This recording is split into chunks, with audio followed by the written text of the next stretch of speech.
working on Project S71 today, and it's come time to actually hang the turbo in the car and fabricate the exhaust to it and get it mounted in the car. So we chose turbo for the project car just because it's such an efficient way to make power. And here's just a general overview of how the turbo works. This here is a T6 flange. It's a divided, right? And the AR numbers come in based off of the scroll here.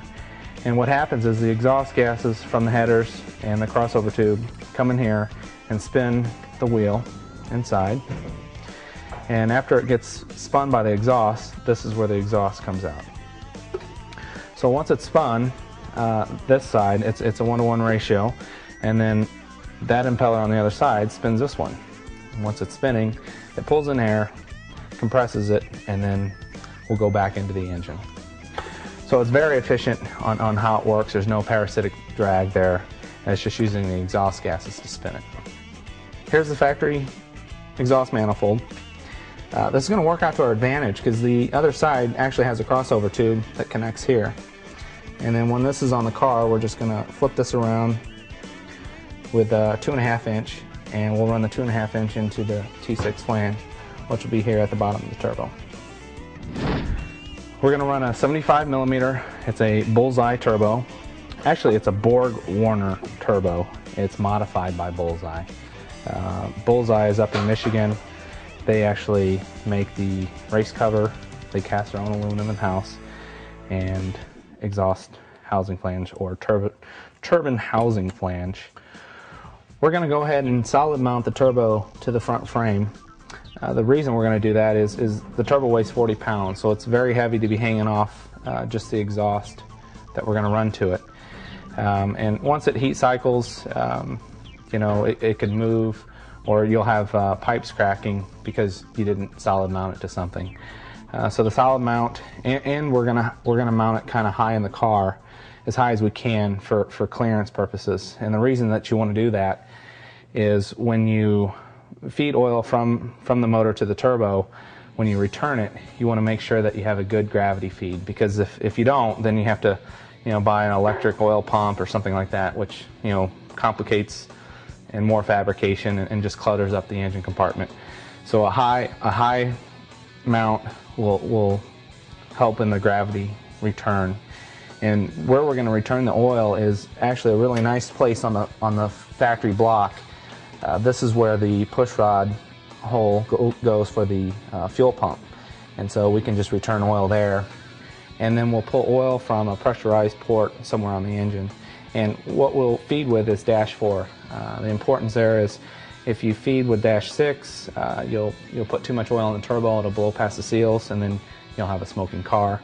And then you also want to return with at least dash 10. So feed with dash 4 and return with dash 10 or dash 12. Here's the exhaust turbine housing, and this is the wheel. So when people talk about AR, what they're talking about is area divided by radius. And the area, that when they measure that number, there's the flange. You go down to about 3 o'clock, and inside you can see the volute. And that opening right there is where they measure this area inside here, inside the scroll. So the area divided by the radius, which the radius is from the center of the wheel to the volute. And that number will give you your AR number. And the importance of the AR number is matching it to your combination. This is a 132 AR for a 428 cubic inch motor. Obviously, if you size them too small, you'll run into a problem when, instant boost is great for some applications, but you don't want to have a turbo surge on you. If you put a real small one on it, you'll choke down the motor. So you want to match your AR to the cubic inch and the power that you're trying to make. This is the T6 flange, and this is the mounting flange that goes to it. And what we'll do is we'll form the 2.5 inch tube to go to this. That's going to come off our crossover tubes, and that'll be welded to the exhaust, and the turbo will mount to that. This comes in different sizes. per application. So you could have a T4, which is just a smaller square, and also T3, which is really tiny. So you want to match those to obviously cubic inch. A T6 obviously for a 400 inch and bigger in a single application. If you were going to run twins, I'd say, you know, T4 smaller stuff, which will give you a smaller AR again to get them to spool. And then on the exhaust side, we have a V-band clamp. So this is the clamp, and then this is just a stub pipe, starter pipe. So that just slides over there, and then the V-band clamp will go in there to tighten it up. Bullseye Power, they are the market leader over in the import market. So any of the 6-second 4-cylinder guys you see, more than likely that they run a Bullseye Power turbo. What Bullseye Power makes and fabricates there at their shop, these covers are cast, and this is a race cover. So all the turbos that you see on eBay that are a Borg Warner, you know, you'll see them on there for $500, $600, $800. You know, you're gonna get what you pay for. These covers, it's a race cover. So it has an anti-surge, and if you look inside here, this line, basically what happens is if you have too big of a motor for too small of a turbo, you get the surge, and what happens is this air basically comes back out, and it can't force any more air in. And when it comes back out, it just goes into this line and comes back out these slots here, and then gets recirculated back in. So this is their race cover. It has this beveled velocity stack, and the other turbos that you see, it just comes straight out. And so this bevel just helps the turbo flow a lot better.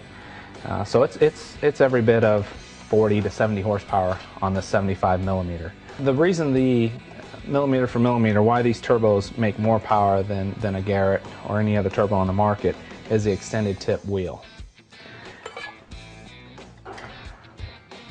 On the impeller down here, this tip overhangs just that little bit, and what happens with an extended tip is as it's moving the air, you have basically almost 20% more vane profile there to push air in through the cover.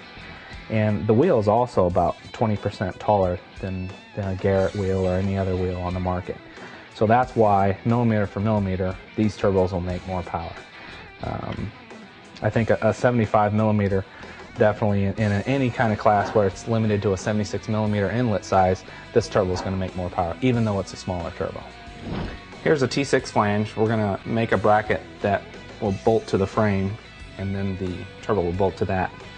This is about the area I want to put the turbo. Obviously I'm going to have to cut this bracket out a little bit. It might be in there like this.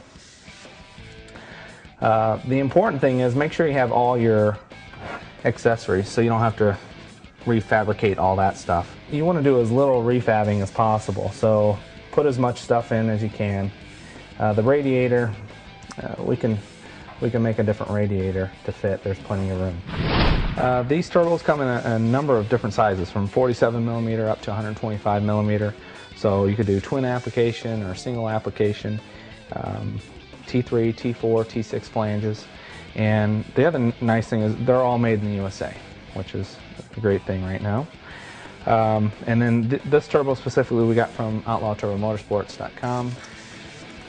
The turbo's assembled with these V-band clamps on the turbine housing and the compressor housing, which is nice. So you can clock these in any kind of direction that you want, both sides, for fabrication purposes.